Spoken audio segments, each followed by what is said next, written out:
Education विषय पर बात करेंगे।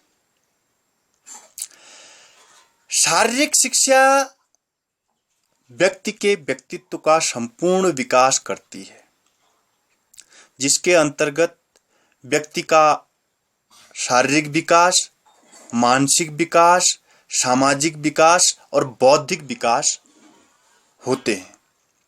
वैसे शारीरिक शिक्षा बहुत पुराना विषय है, लेकिन उस समय के विद्वानों ने शारीरिक शिक्षा की अलग अलग धारणाओं थी, उनके विचार अलग अलग थे।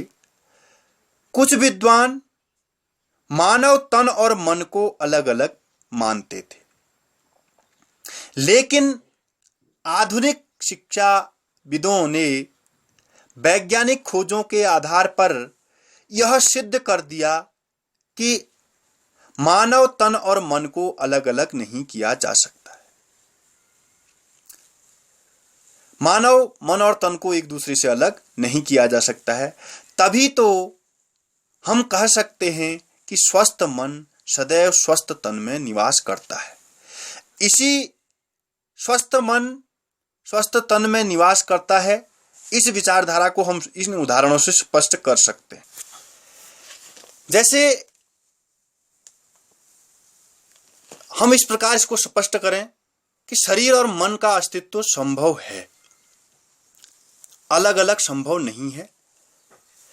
जैसे कष्ट से पीड़ित शरीर वाला मनुष्य सोचने विचारने में एकाग्रचित्त नहीं हो सकता है, और क्रोध जिस व्यक्ति के अंदर हो, क्रोध वाला व्यक्ति, उसकी आंखें लाल हो जाएंगी, नथुने फूलने लगेंगे, शरीर कांपने लगेगा। इसका मतलब यह हुआ कि शरीर और मस्तिष्क का पारस्परिक घनिष्ठ संबंध है। जब शरीर व मस्तिष्क दोनों ठीक रहें, तभी कोई व्यक्ति महान उपलब्धि को हासिल कर सकता है। कुछ विद्वानों का विचार था कि शारीरिक शिक्षा वह शिक्षा है जो शारीरिक शिक्षा शास्त्री कहते हैं। इसमें शारीरिक प्रशिक्षण, फिजिकल ट्रेनिंग, खेल, स्पोर्ट्स, शारीरिक संस्कृति, फिजिकल कल्चर और स्वास्थ्य शिक्षा, हेल्थ एजुकेशन और मनोरंजन आदि को शारीरिक शिक्षा समझा जाता था। वास्तव में शारीरिक शिक्षा इन शब्दों से कहीं अधिक व्यापक अर्थ वाला विषय माना गया है। शारीरिक शिक्षा का अर्थ की हम बात करें, शारीरिक शिक्षा दो शब्दों से मिलकर बना है, दो अलग अलग शब्दों से मिलकर बना है, शारीरिक एवं शिक्षा। शारीरिक शब्द का अर्थ है शरीर संबंधी विविध क्रियाओं से। जैसे इसका किसी एक या सभी शारीरिक विशिष्टताओं से संबंध हो सकता है। शारीरिक क्रियाओं के अंतर्गत जो चीजें आती हैं, यह शारीरिक बल, शारीरिक क्षमता, शारीरिक बनावट, शारीरिक और मानसिक स्वास्थ्य आदि रूप में मानी जाती है। और शिक्षा शब्द की हम बात करें, शिक्षा शब्द का मतलब होता है सुव्यवस्थित ढंग से निर्देश, प्रशिक्षण की क्रमबद्ध ढंग से तैयारी और किसी कार्य विशेष के लिए दिया जाने वाला दिशा निर्देश शिक्षा कहलाता है। अब हम शारीरिक शिक्षा की सामूहिक अर्थों की बात करते हैं। इन दोनों संयुक्त शब्दों का अर्थ हुआ शारीरिक क्रियाकलापों का कार्यकलापों के कार्यक्रम के व्यवस्थित निर्देश या प्रशिक्षण से लिया जाना चाहिए, जो मानव शरीर के विकास और उसे बनाए रखने अथवा शारीरिक शक्तियों का संचरण के लिए नितांत आवश्यक है। शारीरिक शिक्षा को समय समय पर अलग नामों से जाना गया है, जो अभी हमने उपरोक्त नाम लिए। जैसे पहले हम चर्चा करें शारीरिक संस्कृति की। यह नाम 19वीं शताब्दी में प्रचलित था।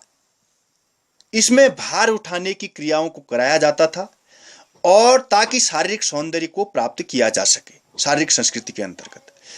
और शारीरिक प्रशिक्षण की हम अगर बात करें, शारीरिक प्रशिक्षण में पीटी के नाम से शारीरिक प्रशिक्षण को जाना जाता था, फिजिकल ट्रेनिंग इसे कहा जाता था। अधिकतर इस प्रशिक्षण का प्रयोग सेना में, पुलिस में, पैरामिलिट्री फोर्सेस के प्रशिक्षण केंद्रों में इसका प्रयोग किया जाता था। कवायद ड्रिल की हम बात करें, ड्रिल यह शब्द सेना से लिया गया है। सेना में किसी भी क्रमबद्ध कार्य को ड्रिल कहा जाता है। यह संगीत, बैंड पर की जाती है। व्यायामों को सामूहिक रूप से कराए जाने को मास ड्रिल कहते हैं। अब बात करते हैं हम स्पोर्ट्स की।